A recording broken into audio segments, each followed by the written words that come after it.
Ambatha Sutta tentang Ambatha, merendahkan kesombongan. Demikianlah yang kudengar, pada suatu ketika Sang Bhagawa sedang mengunjungi Kosala disertai oleh 500 bikhu, dan ia datang ke suatu desa Brahmana Kosala bernama Icanankala. Dan beliau menetap di hutan belantara Icanankala. Pada waktu itu, Brahmana Pokharasati sedang menetap di Ukhata, suatu tempat yang ramai, banyak rumput, kayu, air, dan jagung, yang dianugerahkan kepadanya oleh Raja Pasenadi dari Kosala sebagai anugerah kerajaan lengkap dengan kekuasaan kerajaan.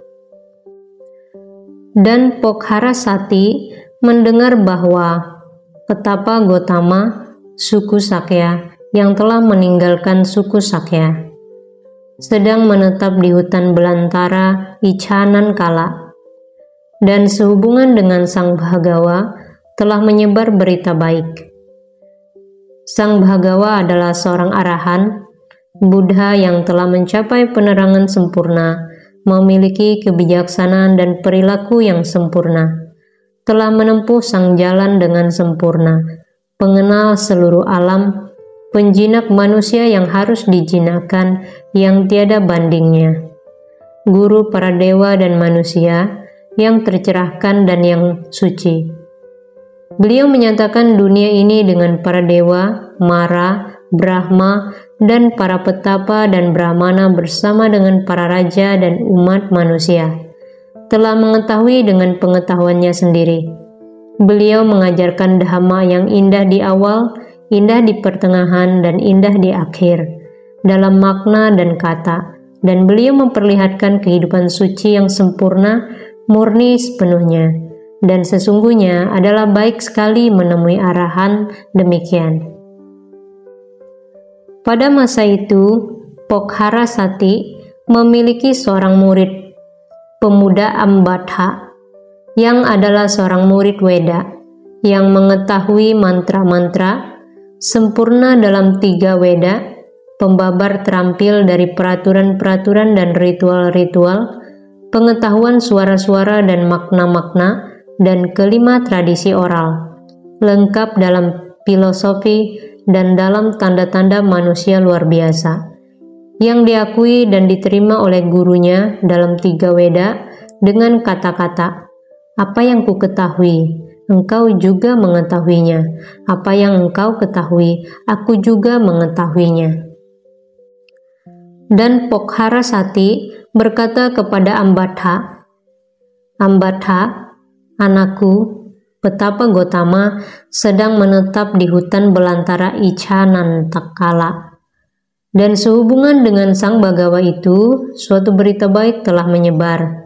Sekarang, pergilah engkau menemui Petapa Gotama dan cari tahu apakah berita ini benar atau tidak, dan apakah Yang Mulia Gotama adalah seperti apa yang mereka katakan atau tidak. Dengan cara itu, kita akan menguji Yang Mulia Gotama." "Guru, bagaimanakah aku mencari tahu apakah berita itu benar atau tidak? Atau apakah Yang Mulia Gotama adalah seperti yang mereka katakan atau tidak?" Menurut tradisi dari mantra kita, Ambatha, manusia luar biasa yang memiliki 32 tanda manusia luar biasa, hanya memiliki 2 kemungkinan. Jika ia menjalani kehidupan rumah tangga, ia akan menjadi seorang penguasa, seorang raja pemutar roda hukum kebaikan, penakluk 4 penjuru, yang menegakkan keamanan negerinya dan memiliki 7 pusaka, yaitu pusaka roda, pusaka gajah, pusaka kuda, pusaka permata, pusaka perempuan, pusaka perumah tangga, dan yang ketujuh, pusaka penasehat. Ia memiliki lebih dari 1000 putra yang adalah pahlawan-pahlawan, bersosok kuat, penakluk bala tentara musuh. Ia berdiam setelah menaklukkan tanah yang dikelilingi oleh lautan tanpa menggunakan tongkat atau pedang, melainkan dengan hukum. Tetapi jika ia meninggalkan kehidupan rumah tangga menuju kehidupan tanpa rumah, maka ia akan menjadi seorang arahan, seorang Buddha yang mencapai penerangan sempurna, seorang yang menarik selubung dunia, dan Ambattha, aku adalah pemberi mantra dan engkau adalah penerima. Baiklah Guru, Ambattha menjawab Pokarasati. Dan ia bangkit, berjalan dengan sisi kanannya menghadap Pokarasati, naik ke atas keretanya yang ditarik oleh seekor kuda betina dan disertai sejumlah pemuda, pergi menuju hutan belantara Icha Nankala. Ia berkendara sejauh yang dimungkinkan oleh keretanya, kemudian turun dan melanjutkan dengan berjalan kaki. Pada saat itu, sejumlah bikhu sedang berjalan mondar-mandir di ruang terbuka. Ambattha mendekati mereka dan berkata, "Di manakah Yang Mulia Gotama sekarang?" "Kami datang untuk bertemu dengan Yang Mulia Gotama." Para bikhu berpikir, ini adalah Ambattha, ini seorang pemuda dari keluarga yang baik dan seorang murid dari seorang Brahmana termasyhur, Pokarasati. Bagawa tidak akan keberatan berbincang-bincang dengan seorang pemuda seperti ini. Dan mereka berkata kepada Ambattha, itu adalah tempat tinggal beliau yang pintunya tertutup. Pergilah dengan tenang ke sana, naiklah ke terasnya tanpa terburu-buru, berdehemlah dan ketuklah gerendel pintunya. Bhagawa akan membukakan pintu untukmu. Ambattha pergi ke tempat tinggal sang Bhagawa dan naik ke teras, berdehem dan mengetuk. Sang Bhagawa membuka pintu dan Ambattha masuk. Para pemuda itu masuk, saling bertukar sapa dengan sang Bhagawa dan duduk di satu sisi. Tetapi Ambattha berjalan mondar-mandir sementara sang Bhagawa duduk di sana, mengucapkan kata-kata sopan yang samar-samar dan kemudian berdiri sambil berbicara di hadapan sang Bhagawa yang sedang duduk. Dan sang Bhagawa berkata kepada Ambattha, "Baiklah Ambattha, apakah engkau juga bersikap seperti ini ketika engkau berbicara kepada para Brahmana yang terhormat dan terpelajar, guru dari para guru, seperti sikapmu padaku, berjalan dan berdiri sementara aku duduk, dan mengucapkan kata-kata sopan yang samar-samar?" Tidak Yang Mulia Gotama, seorang Brahmana harus berjalan dengan Brahmana yang berjalan, berdiri dengan Brahmana yang berdiri, duduk dengan Brahmana yang duduk, dan berbaring dengan Brahmana yang berbaring.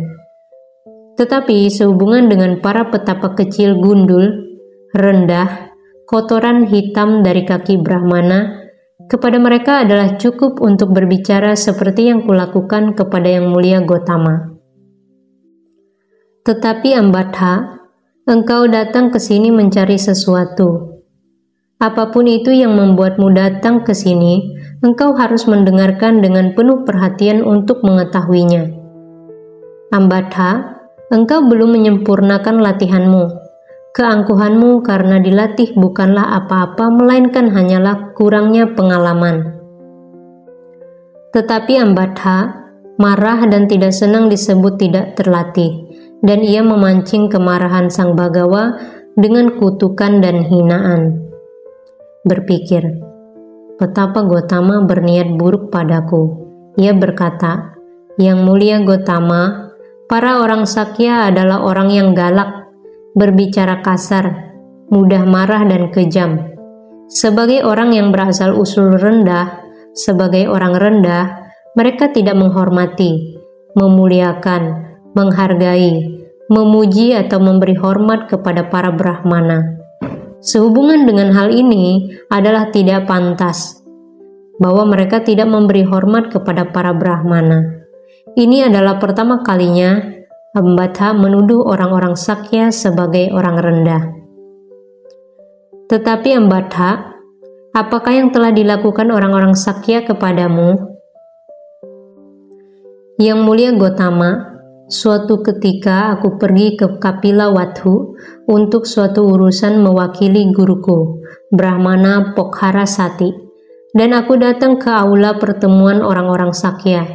Dan pada saat itu, banyak orang-orang Sakya yang duduk di tempat duduk yang tinggi di dalam aula pertemuan mereka itu, saling menepuk satu sama lain dengan jari mereka, tertawa dan bermain-main bersama, dan sepertinya mereka mempermainkan aku, dan tidak ada seorang pun yang mempersilahkan aku duduk. Sehubungan dengan hal ini adalah tidak pantas bahwa mereka tidak memberi hormat kepada para Brahmana. Ini adalah kedua kalinya Ambatha menuduh orang-orang Sakya sebagai orang rendah. Tetapi Ambatha, bahkan burung puyuh, burung kecil itu, boleh mengatakan apapun di sarangnya sendiri. Kapila Wathu adalah wilayah Sakya Ambatha. Mereka tidak pantas menerima celaan karena persoalan kecil seperti itu. Yang mulia Gotama, ada 4 kasta: Kathya, Brahmana, pedagang, dan pekerja. Dan dari 4 kasta ini, 3, Khatya, pedagang, dan pekerja, semuanya tunduk pada Brahmana. Sehubungan dengan hal ini adalah tidak pantas bahwa mereka tidak memberi hormat kepada para Brahmana. Ini adalah ketiga kalinya Ambatha menuduh orang-orang Sakya sebagai orang rendah. Kemudian Sang Bagawa berpikir, anak muda ini terlalu jauh menghina suku Sakya. Bagaimana jika aku menanyakan nama sukunya? Maka beliau berkata, Ambatha, dari suku apakah engkau? Aku adalah seorang Kanhayan, yang mulia Gotama. Ambatha, di masa lalu, menurut orang-orang yang mengingat silsilah para leluhur, suku Sakya adalah majikan, dan engkau adalah keturunan dari seorang budak perempuan dari orang-orang Sakya. Karena orang-orang Sakya menganggap Raja Okaka sebagai leluhurnya, pada suatu ketika Raja Okaka yang sangat mencintai permaisurinya, yang ingin mengalihkan kerajaannya kepada putranya, mengusir putra-putranya yang lebih tua dari kerajaan Okamuka, Karandu, Hathinia, dan Sinipura. Dan orang-orang ini karena terusir, membangun rumah mereka di lereng gunung Himalaya di sebelah kolam teratai di mana terdapat hutan ek. Dan karena khawatir akan mencemari keturunan, mereka menikahi saudara-saudara perempuan mereka sendiri. Kemudian Raja Okaka bertanya kepada para menteri dan penasehatnya, "Di manakah para pangeran menetap sekarang?" Dan mereka memberitahunya. Mendengar berita ini, Raja Okaka berseru, "Mereka kuat bagaikan kayu jati saka. Para pangeran ini, mereka adalah orang Sakya sejati, dan demikianlah bagaimana suku Sakya memperoleh namanya yang termasyhur, dan raja itu adalah leluhur dari orang-orang Sakya." Raja Okaka memiliki seorang budak perempuan yang bernama Disa, yang melahirkan seorang bayi hitam. Makhluk hitam itu ketika lahir, ia berseru, "Cuci aku ibu, mandikan aku ibu, bebaskan aku dari kotoran ini, dan aku akan memberimu keuntungan." Karena Ambatha, seperti halnya orang-orang sekarang menggunakan istilah orang katai, pisaca, sebagai istilah hinaan. Demikian pula pada masa itu mereka mengatakan hitam kanha, dan mereka berkata, segera setelah ia lahir ia berbicara, ia terlahir sebagai kanha katai. Demikianlah di masa lalu, para Sakya adalah majikan, dan engkau adalah keturunan dari gadis budak orang Sakya. Mendengar hal ini, seorang pemuda berkata, "Yang mulia Gotama, jangan keterlaluan menghina Ambatha dengan cerita tentang keturunan seorang gadis budak. Ambatha terlahir mulia, seorang dari keluarga terhormat. Ia sangat terpelajar, ia sopan, seorang pelajar, mampu mempertahankan pendapatnya sendiri dalam diskusi ini dengan Yang Mulia Gotama. Kemudian Sang Bagawa berkata kepada pemuda itu, "Jika kalian menganggap Ambatha terlahir rendah, tidak berasal dari keluarga terhormat, tidak terpelajar, tidak sopan, bukan pelajar, tidak mampu mempertahankan pendapatnya sendiri dalam diskusi ini dengan Petapa Gotama, maka biarlah Ambatha tetap diam, dan kalian melanjutkan diskusi ini denganku. Tetapi jika engkau menganggap ia mampu mempertahankan pendapatnya sendiri, maka kalian diamlah, dan biarkan ia berdiskusi denganku." Ambatha terlahir mulia, Yang Mulia Gotama, kami akan diam, ia akan melanjutkan. Kemudian Sang Bagawa berkata kepada Ambatha, "Ambatha, aku mempunyai satu pertanyaan mendasar untukmu, yang tidak akan suka engkau jawab. Jika engkau tidak menjawab atau menghindari pertanyaan, jika engkau berdiam diri atau pergi, maka kepalamu akan pecah menjadi 7 keping. Bagaimana menurutmu, Ambatha? Pernahkah engkau mendengar dari para Brahmana tua dan terhormat, guru para guru, dari mana asalnya suku Kanhaya, atau siapakah leluhurnya?" Atas pertanyaan ini, Ambatha berdiam diri. Sang Bagawa bertanya untuk kedua kalinya. Ambatha masih berdiam diri dan Sang Bagawa berkata, "Jawab pertanyaanku sekarang, Ambatha. Ini bukan waktunya untuk berdiam diri. Siapapun Ambatha yang tidak menjawab pertanyaan mendasar yang diajukan oleh Sang Tathagata untuk ketiga kalinya, maka kepalanya akan pecah menjadi 7 keping."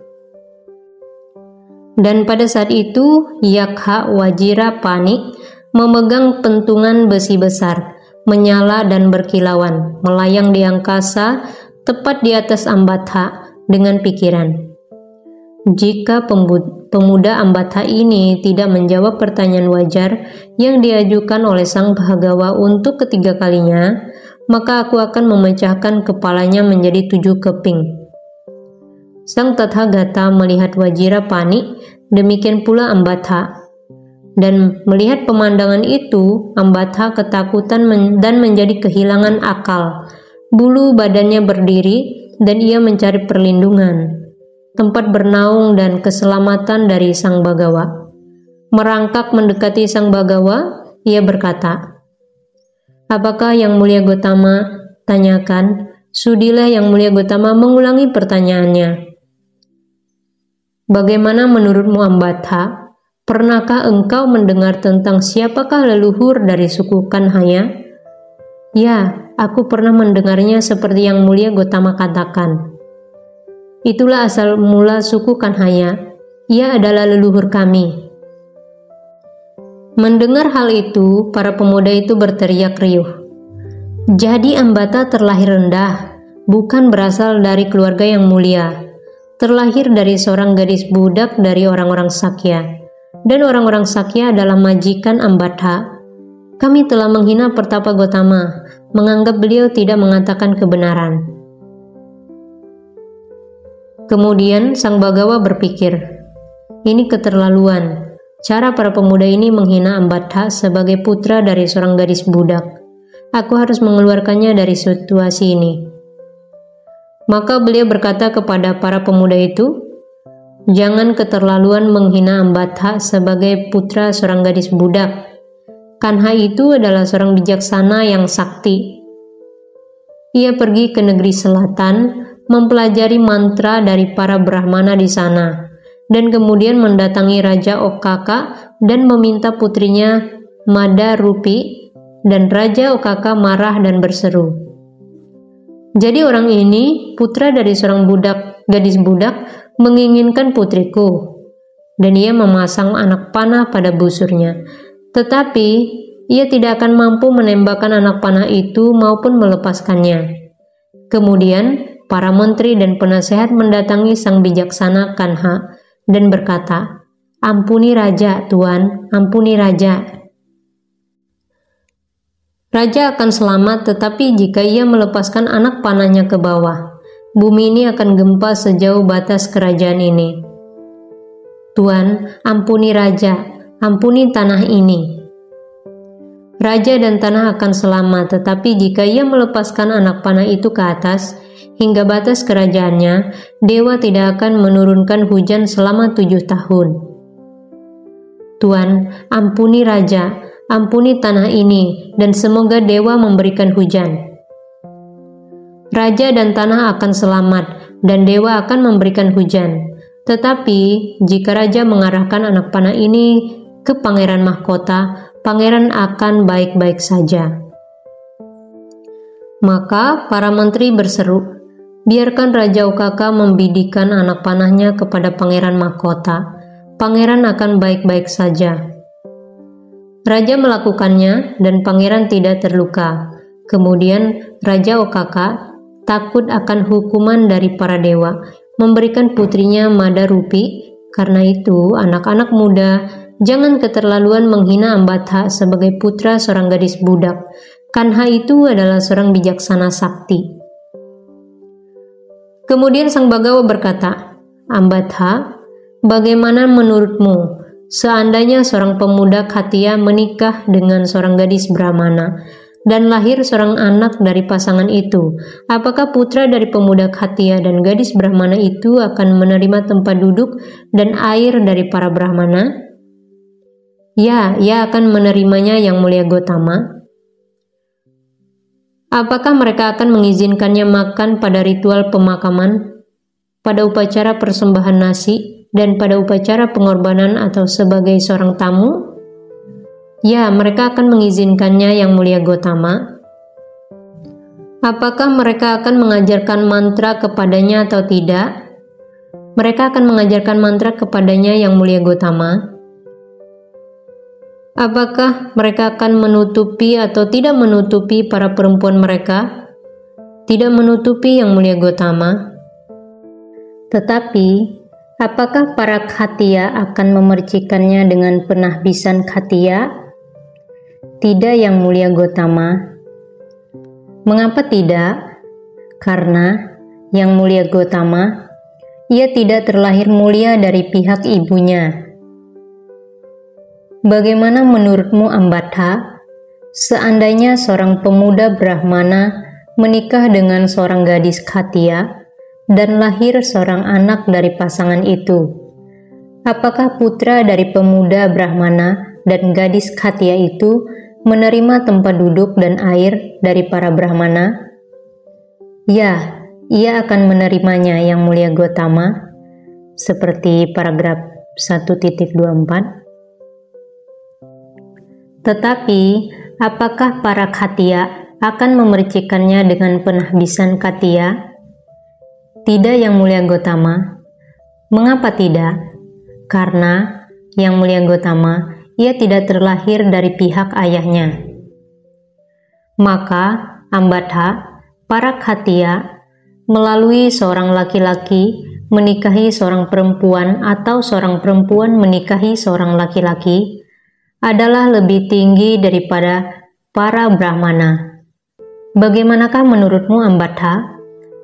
Ambil kasus seorang Brahmana yang karena alasan tertentu dicukur rambutnya oleh para Brahmana, dihukum dengan sekantung debu, dan diusir dari suatu negeri atau kota. Apakah ia menerima tempat duduk dan air dari para Brahmana? Tidak, Yang Mulia Gotama. Apakah mereka mengizinkannya untuk makan sebagai tamu? Tidak, Yang Mulia Gotama. Apakah mereka akan mengajarinya mantra atau tidak? Mereka tidak akan mengajarinya, Yang Mulia Gotama. Apakah mereka akan menutupi atau tidak menutupi para perempuan mereka? Menutupi, Yang Mulia Gotama. Bagaimana menurutmu, Ambatha? Ambil kasus seorang Khatia yang dicukur rambutnya oleh para Khatia dan diusir dari suatu negeri atau kota. Apakah ia akan menerima tempat duduk dan air daripada para Brahmana, ia akan menerimanya yang mulia Gotama, seperti paragraf sebelumnya. Apakah mereka akan menutupi atau tidak menutupi para perempuan mereka? Tidak menutupi yang mulia Gotama. Tetapi Khatya itu telah mencapai penghinaan yang paling berat hingga ia diusir dari negeri atau kotanya. Jadi, bahkan jika seorang Khatya menderita penghinaan berat, ia lebih tinggi dan para Brahmana lebih rendah. Ambatha, syair ini dinyanyikan oleh Brahma Sanan Kumara. Khatya adalah yang terbaik di antara semua kasta. Ia dengan pengetahuan dan perilaku yang baik adalah yang terbaik di antara para dewa dan manusia. Syair ini dinyanyikan dengan benar, tidak dinyanyikan dengan salah, diucapkan dengan benar, tidak diucapkan dengan salah. Berhubungan dengan manfaat, bukan tidak berhubungan dengan manfaat. Dan Ambatha, aku juga mengatakan hal ini. Khatya adalah yang terbaik di antara semua kasta. Ia dengan pengetahuan dan perilaku yang baik adalah yang terbaik di antara para dewa dan manusia. Akhir dari bagian pembacaan pertama. Tetapi, yang mulia Gotama, apakah perilaku, apakah pengetahuan? Ambatha, bukanlah dari sudut pandang pencapaian pengetahuan dan perilaku yang tanpa tandingan, maka suatu reputasi yang berdasarkan kelahiran dan suku dinyatakan. Juga bukan dari kesombongan yang mengatakan, engkau berharga bagiku, engkau tidak berharga bagiku. Karena di mana ada memberi, menerima, atau memberi dan menerima dalam pernikahan, di sana selalu ada pembicaraan dan keangkuhan ini.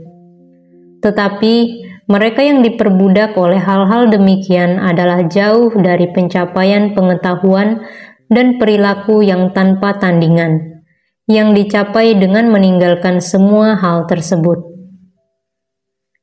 Tetapi yang mulia Gotama, apakah perilaku, apakah pengetahuan? Ambatha, seorang Tathagata muncul di dunia ini, Buddha yang telah mencapai penerangan sempurna, memiliki kebijaksanaan dan perilaku yang sempurna, telah menempuh sang jalan dengan sempurna, pengenal seluruh alam, penjinak manusia yang harus dijinakkan yang tiada bandingnya, guru para dewa dan manusia, yang tercerahkan dan yang suci. Beliau setelah mencapainya dengan pengetahuannya sendiri, menyatakan dunia dengan para dewa, Mara, dan Brahma, para raja dan umat manusia. Beliau membabarkan dhamma yang indah di awal, indah di tengah, dan indah di akhir, dalam makna dan kata, dan menunjukkan kehidupan suci yang murni dan sempurna. Seorang siswa pergi meninggalkan keduniawian dan mempraktikkan moralitas. Sama seperti Sutta 2, paragraf 41-62. Ia menjaga pintu-pintu indrianya dan seterusnya, sama dengan Sutta 2, paragraf 64-75. Mencapai 4 jhana, sama seperti Sutta 2, paragraf 75-82. Demikianlah ia mengembangkan perilaku, ia mencapai berbagai pandangan terang, seperti Sutta 2, paragraf 83-95, dan lenyapnya kekotoran, Sutta 2, paragraf 97. Dan lebih dari ini, tidak ada lagi pengembangan yang lebih jauh dari pengetahuan dan perilaku yang lebih tinggi atau lebih sempurna. Tetapi Ambatha, dalam mengejar pencapaian pengetahuan dan perilaku yang tanpa tandingan, terdapat 4 jalan kegagalan. Apakah itu? Pertama, seorang petapa atau brahmana yang belum berhasil mendapatkan pencapaian tanpa tandingan ini membawa pikulannya dan masuk ke hutan dan berpikir, "Aku akan hidup dari buah-buahan yang jatuh tertiup angin." Tetapi dengan cara ini, ia hanya menjadi seorang pelayan dari ia yang telah mencapai. Ini adalah jalan kegagalan pertama. Kemudian, seorang petapa atau brahmana, karena tidak mampu hidup dari buah-buahan yang jatuh tertiup angin, mengambil sekop dan keranjang dan berpikir, "Aku akan hidup dari umbi-umbian dan akar-akaran." Ini adalah jalan kegagalan kedua. Kemudian lagi, seorang petapa atau brahmana, karena tidak mampu hidup dari umbi-umbian dan akar-akaran, membuat api di perbatasan desa atau kota dan duduk memelihara kobaran api. Ini adalah jalan kegagalan ketiga.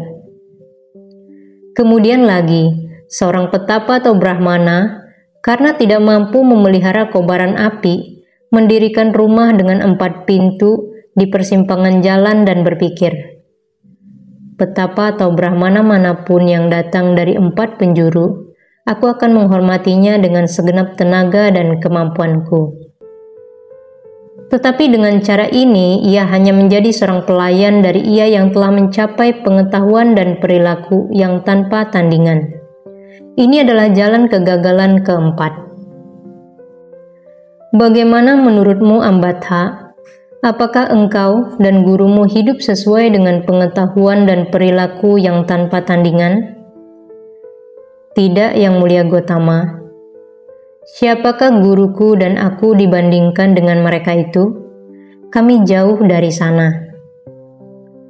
Baiklah, Ambatha, dapatkah engkau dan gurumu, karena tidak mampu mencapai ini, pergi dengan membawa pikulanmu masuk ke dalam hutan, bermaksud untuk hidup dari buah-buahan yang jatuh tertiup angin? Tidak, Yang Mulia Gotama.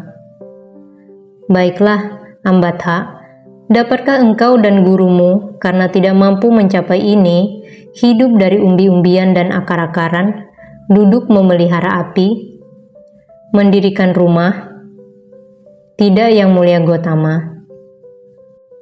Jadi, Ambatha, bukan saja engkau dan gurumu tidak mampu mencapai pengetahuan dan perilaku yang tanpa tandingan, tetapi bahkan 4 jalan kegagalan pun masih di luar jangkauan kalian. Namun, engkau dan gurumu, Brahmana Pokharasati, berani mengucapkan kata-kata ini. Para petapa kecil gundul ini, rendah, kotoran hitam dari kaki Brahma.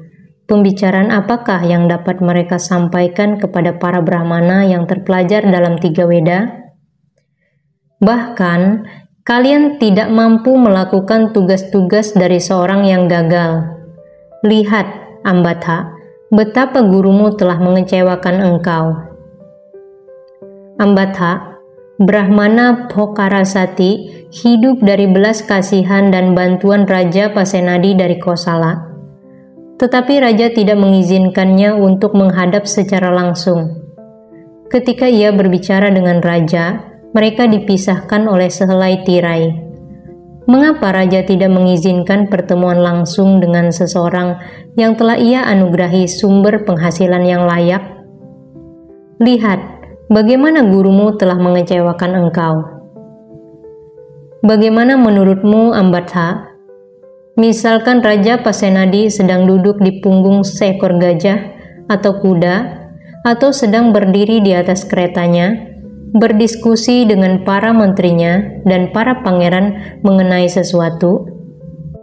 Dan misalnya, ia harus menyingkir karena beberapa pekerja atau pembantu pekerja datang dan berdiri di tempatnya. Dan sambil berdiri di sana, ia berkata, "Ini adalah apa yang dikatakan oleh Raja Pasenadi dari Kosala." Apakah ia mengucapkan kata-kata raja, seolah-olah ia sama dengan raja? Tentu tidak, Yang Mulia Gotama. Baiklah, Ambatha, ini adalah hal yang serupa. Mereka yang, seperti engkau katakan, para Brahmana kelas 1, pencipta dan pembabar mantra-mantra, yang syair-syair kunonya dibacakan, diucapkan dan dikumpulkan oleh para Brahmana masa kini, Adhaka, Wamaka, Wamadewa, Wesamita, Yamatagi, Anggirasa, Bharadwaja, Wasetha, Kasapa, Bhagu, yang mantranya dikatakan telah diwariskan kepadamu dan gurumu.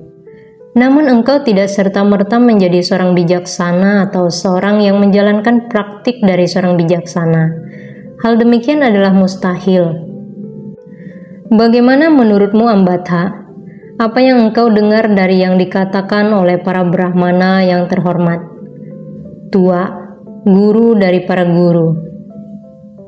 Para bijaksana kelas 1, Adhaka, Bhagu, apakah mereka bersenang-senang, mandi dengan baik, menggunakan wangi-wangian, rambut dan janggutnya terpotong rapi, berhiaskan kalung bunga dan mahkota bunga, berpakaian jubah putih, menikmati 5 kenikmatan indria dan menyukainya, seperti yang dilakukan oleh engkau dan gurumu?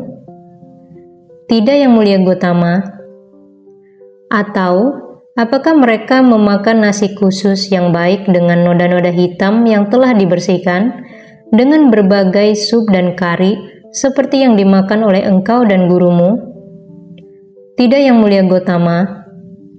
Atau apakah mereka menghibur diri dengan para perempuan dengan pakaian berlipat dan berumbai, seperti yang engkau dan gurumu lakukan? Tidak, Yang Mulia Gotama. Atau apakah mereka berkeliling naik kereta yang ditarik oleh kuda betina dengan ekor dikepang yang mereka kendalikan dengan tongkat kendali panjang? Tidak, Yang Mulia Gotama. Atau apakah mereka dikawal di kota-kota yang dibentengi dengan pagar dan barikade oleh orang-orang berpedang panjang? Tidak, Yang Mulia Gotama. Jadi, Ambatha, engkau dan gurumu bukanlah orang bijaksana atau orang yang berlatih di jalan seorang bijaksana. Dan sekarang, sehubungan dengan keraguan dan kebingunganmu, sehubungan denganku, kita akan menjernihkan permasalahan ini dengan pertanyaanmu kepadaku dan jawabanku atas pertanyaanmu. Kemudian, turun dari tempat kediamannya, Sang Bhagawa mulai berjalan mondar-mandir dan Ambatha melakukan hal yang sama. Dan sewaktu ia berjalan bersama dengan Sang Bhagawa, Ambatha memperhatikan 32 tanda manusia luar biasa pada tubuh Sang Bhagawa. Dan ia dapat melihat seluruhnya kecuali 2. Ia ragu-ragu dan bingung sehubungan dengan 2 tanda ini. Ia tidak dapat memutuskan atau yakin akan alat kelamin yang terselubung dan lidah yang panjang. Dan Sang Bhagawa menyadari keraguan-raguannya, mengerahkan kekuatan batinnya sehingga Ambatha dapat melihat alat kelaminnya yang terselubung dan kemudian menjulurkan lidahnya. Ia menjulurkan keluar untuk menjilat kedua telinganya dan kedua cuping hidungnya, dan kemudian menutupi seluruh keningnya dengan lidahnya. Kemudian Ambatha berpikir, betapa Gotama ini memiliki seluruh 32 tanda manusia luar biasa, lengkap dan tidak ada yang kurang. Kemudian ia berkata kepada Sang Bhagawa, Yang Mulia Gotama, bolehkah aku pergi sekarang? Aku mempunyai banyak urusan, banyak yang harus dilakukan. Ambatha, lakukanlah apa yang engkau anggap baik. Maka Ambatha naik ke atas keretanya yang ditarik oleh kuda-kuda betina dan pergi. Sementara itu, Brahmana Bhokharasati berada di luar rumahnya dan sedang duduk di taman bersama banyak Brahmana, menunggu Ambatha. Kemudian Ambatha datang ke taman itu.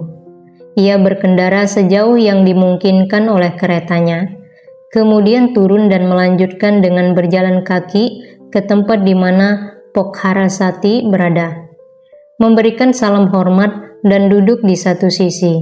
Kemudian Pokharasati berkata, "Baiklah anakku, apakah engkau bertemu dengan Yang Mulia Gotama?" "Aku bertemu dengannya, Guru." "Dan apakah Yang Mulia Gotama seperti yang diberitakan dan bukan sebaliknya? Dan apakah beliau memiliki ciri-ciri demikian dan bukan sebaliknya?" "Guru, beliau adalah seperti yang diberitakan dan beliau memiliki ciri-ciri demikian dan bukan sebaliknya. Beliau memiliki 32 tanda manusia luar biasa, semuanya lengkap, tidak ada yang kurang." "Tetapi, apakah terjadi pembicaraan antara engkau dengan Petapa Gotama?" "Ada, Guru." "Dan tentang apakah pembicaraan itu?" Maka Ambatha menceritakan kepada Pokharasati semua yang terjadi antara Sang Bhagawa dan dirinya. Mendengar cerita ini, Pokharasati berseru, "Baiklah, engkau murid kecil yang cerdas, seorang bijaksana yang pintar, seorang ahli dalam 3 Weda. Siapapun yang melakukan urusannya seperti itu akan, saat ia meninggal dunia, saat hancurnya jasmani, pergi menuju alam bawah, menuju jalan jahat, menuju kehancuran, menuju neraka. Engkau telah menumpuk hinaan pada Yang Mulia Gotama. Sebagai akibatnya, beliau akan memberikan lebih banyak lagi hal-hal yang melawan kita. Engkau murid kecil yang cerdas." Ia begitu marah dan murka sehingga ia menendang Ambatha dan ingin segera pergi menjumpai Sang Bhagawa. Tetapi para Brahmana berkata, "Sudah sangat larut, Tuan, untuk pergi menjumpai Petapa Gotama hari ini. Yang Mulia Pokharasati dapat pergi menjumpainya besok." Kemudian Pokharasati setelah menyiapkan makanan-makanan yang keras dan lunak di rumahnya, pergi dengan diterangi oleh cahaya obor dari Ukkata menuju hutan Icanan Kala. Ia pergi dengan mengendarai kereta sejauh yang dimungkinkan, kemudian melanjutkan dengan berjalan kaki ke tempat di mana Sang Bhagawa berada. Setelah saling bertukar sapa dengan Sang Bhagawa, ia duduk di satu sisi dan berkata, "Yang Mulia Gotama, apakah murid kami Ambatha datang menjumpaimu?" "Ya, ia menjumpaiku, Brahmana." "Dan apakah terjadi pembicaraan antara kalian?" "Ya, kami berbicara." "Dan tentang apakah pembicaraan itu?" Kemudian Sang Bhagawa menceritakan kepada Pokharasati semua yang terjadi antara beliau dan Ambatha. Mendengar hal ini, Pokharasati berkata kepada Sang Bhagawa, "Yang Mulia Gotama, Ambatha hanyalah seorang pemuda bodoh. Sudilah Yang Mulia Gotama memaafkannya." "Brahmana, semoga Ambatha berbahagia." Kemudian Pokharasati mencari 32 tanda manusia luar biasa pada tubuh Sang Bhagawa, dan ia dapat melihat seluruhnya kecuali 2, alat kelamin yang terselubung dan lidah yang panjang. Tetapi Sang Bhagawa mengerahkan kekuatan batinnya, seperti paragraf 11-12. Dan Pokharasati berkata kepada Sang Bhagawa, "Sudilah Yang Mulia Gotama menerima makanan dariku hari ini bersama para bhikkhu." Dan Sang Bhagawa menerimanya dengan berdiam diri. Mengetahui penerimaan Sang Bhagawa, Pokharasati berkata kepada Sang Bhagawa, "Sudah waktunya Yang Mulia Gotama, makanan telah siap." Dan Sang Bhagawa setelah merapikan jubahnya di pagi hari itu dan membawa jubah serta mangkuknya, pergi bersama para bhikkhu ke tempat kediaman Pokharasati dan duduk di tempat yang telah disediakan. Kemudian Pokharasati sendiri yang melayani Sang Bhagawa dengan berbagai pilihan makanan keras dan lunak. dan para pemuda melayani para bhikkhu. Dan ketika Sang Bhagawa telah mengangkat tangannya dari mangkuk, Pokharasati duduk di satu sisi di atas bangku kecil. Dan ketika Pokharasati duduk di sana, Sang Bhagawa membabarkan khotbah bertingkat tentang kedermawanan, moralitas, dan tentang surga, menunjukkan bahaya, penurunan dan kerusakan dari kenikmatan indria, dan manfaat dari meninggalkan keduniawian.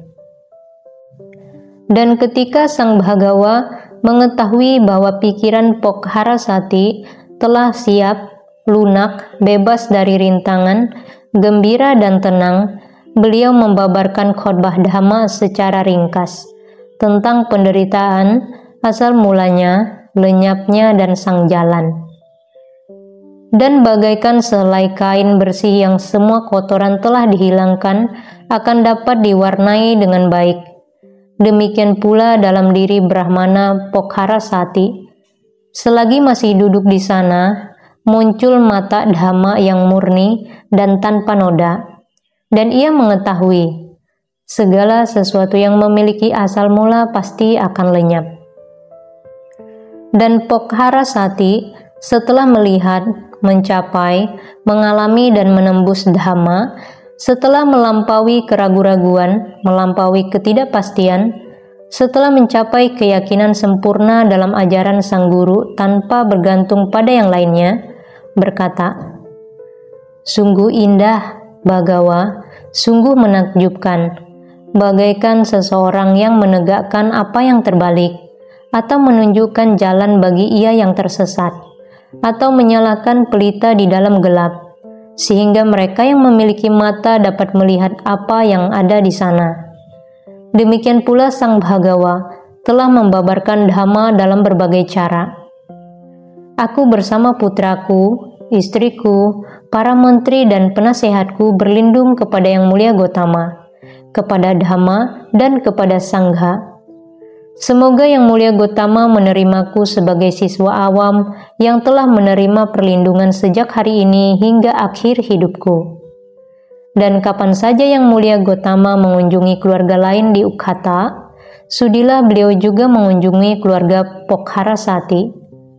Pemuda dan gadis yang manapun juga akan memuliakan Yang Mulia Gotama dan berdiri di hadapan beliau, akan memberikan tempat duduk dan air, dan akan gembira dalam hati. Dan itu adalah demi kesejahteraan dan kebahagiaan untuk waktu yang lama bagi mereka. Diucapkan dengan baik sekali Brahmana,